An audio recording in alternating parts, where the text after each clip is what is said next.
I've been a hypochondriac my whole life. I didn't know it for most of my life. Early evidence of me being a hypochondriac: when I was a virgin, I got my first HIV test. And you think that virgin is the key word there, but the key word is first HIV test, because I've taken many. And they're really easy to take. I told my mom I was having a heart attack on the drive home from Avengers Age of Ultron. And my first week at college, I got quarantined because I told the doctors I had the mumps. I didn't have the mumps. I've taken more pregnancy tests than anyone I know ever. I've taken probably, if I'm guesstimating, like 80 pregnancy tests. I spent so much money on pregnancy tests. I've taken so many. I'm really good at taking them now. I've taken so many that I have a specific pregnancy test I like to buy. There's like a generic one you can get at Rite Aid. It's $13, and it has one analog and it has one digital. And you take them first thing in the morning, first day your period's supposed to come, and you pee on them. Or if you can't pee on them then because you pee in the middle of the night, you wait 4 hours, you hold your pee, then you pee on both of them. And you can compare just in case one looks funky. Like, I trust the analog more than the digital, but sometimes you can't get the analog that well. So I've taken a lot of pregnancy tests because I've been a hypochondriac, and I didn't know I was a hypochondriac for a long time, and that's more expensive than just being a hypochondriac. I found out because my mom wanted to get me diagnosed for ADHD, so I went down to UCLA. And I went into the doctor and we talked, and when I came out, the doctor was like, well, she's got general anxiety and she's a hypochondriac. And my mom said, well, that's not what we came here for. So we left and we didn't deal with it for a long time. We just didn't talk about it. And it was fine while I was at school. Like, I would just take a bunch of pregnancy tests and go to the doctor sometime. It wasn't that bad. But when I got back from school and I was kind of a mess and in looking for work and my life was changing, it got really bad. And a good thing that happened and a bad thing that happened was I was really close to an urgent care that took my health insurance. So I was going to urgent care religiously. I loved it. It was my favorite place. It was my favorite place. I was there all the time. And when I got home, my big fear was that I had a yeast infection. I'll go through phases of different things that I'm freaked out about. Like, there was a time when I was only touching my lymph nodes, and I'd go and I'd touch other people's lymph nodes, I'd compare lymph nodes, that's what I did. But at this point in my life, I was I have a yeast infection every single day. I would look at the sludge in between, I'd look at line, I'd smell it, I'd look at the color, I'd think about it, you see if it's stretchy or chunky, there's all sorts of stuff you can do. And so I was going to this urgent care, and urgent care was the best. Everyone was super nice to me, I was super comfortable there, people knew me.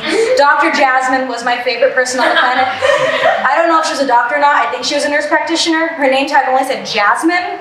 And so I was like, Dr. Jasmine, she was so beautiful, and Dr. Jasmine, if you see this, I love you, reach out. Yeah, she was the best person on the planet, and she was super nice to me. She'd check me for anything.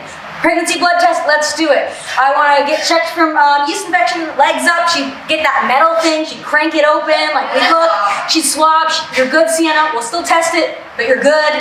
And so I did that a lot, and it got kind of bad. I was going too much, I was spending too much money at urgent care, and I was there far too often. So my mom was worried about me, and she didn't know how to help.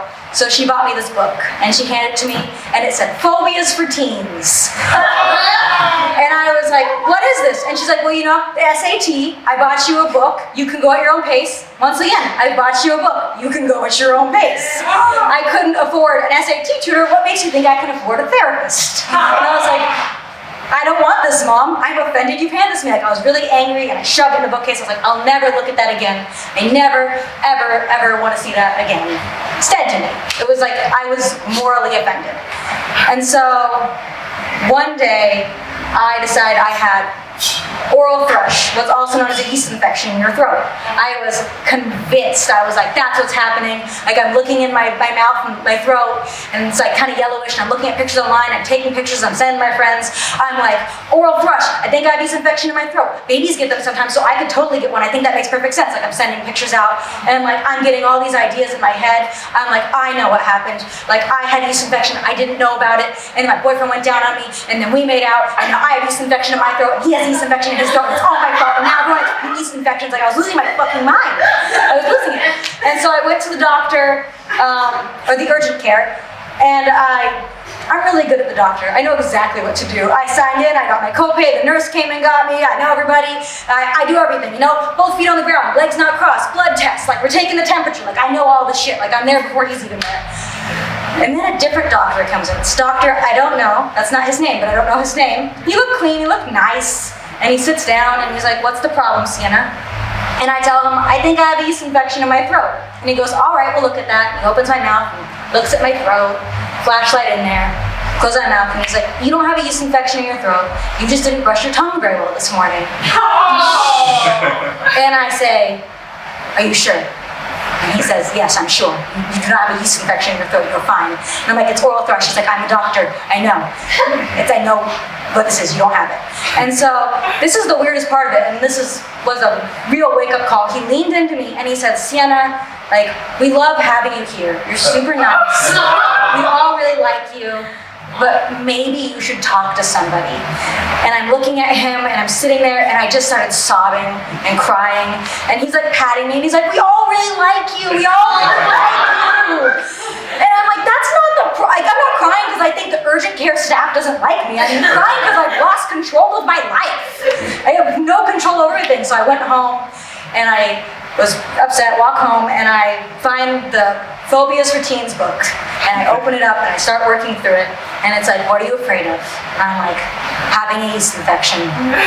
And it's like, why are you afraid of it? Because I won't be able to have sex. And then it's like, well, why would it be bad that thing happened? And I'm like, well, and this is an alarming thing to me, because like, when you start asking, you know, when you start like getting down that rabbit hole, you find the real answers and stuff. I was like, oh, because no one will want me. And I was like, oh, that's a bad one to have. That's crazy. And I had just had a new boyfriend at the time, and my life was changing, and I was super stressed out. And I realized that was a problem, and I felt that way. And he was a new boyfriend, and I talked to him about it, so he's still a boyfriend, so that's great, because I imagine being with someone 3 months, like, I think I have yeast infection in my throat, and I have a lot of weird issues about sex, I'm realizing. He was very chill about all of it, so we were very good on that. But I realized it went into other parts of my life, like work. I was already getting sick, because if I didn't work, I wouldn't be successful, and then no one would want me. It was all about being wanted. And I was like, ah, crap, I have real fucking issues. So I decided I was going to deal with them. I was only going to go to urgent care if I really needed to. I was only going to get a pregnancy test if I missed my period. Not the first day before it's even started, before I even know. That was it. I use birth control. I use condoms. I only need to take it if I miss my period. I don't need to take it before. So I decided to change things, and I did. And I will happily say that the last time I went to the doctor was my yearly gynecologist check. It could partially be because I'm about to not be on insurance, but it's also because I'm getting better. And I look at myself in the mirror and I see my yellowish tongue, and I don't say, you have oral thrush. I say, we're gonna brush that tongue. And I brush it. And I go, there's no oral thrush. And I say, you're doing a good job, Siena. And it's condescending and rude to myself. But it makes me feel better, because the smaller the issue feels, the better I feel about it. So, thank you.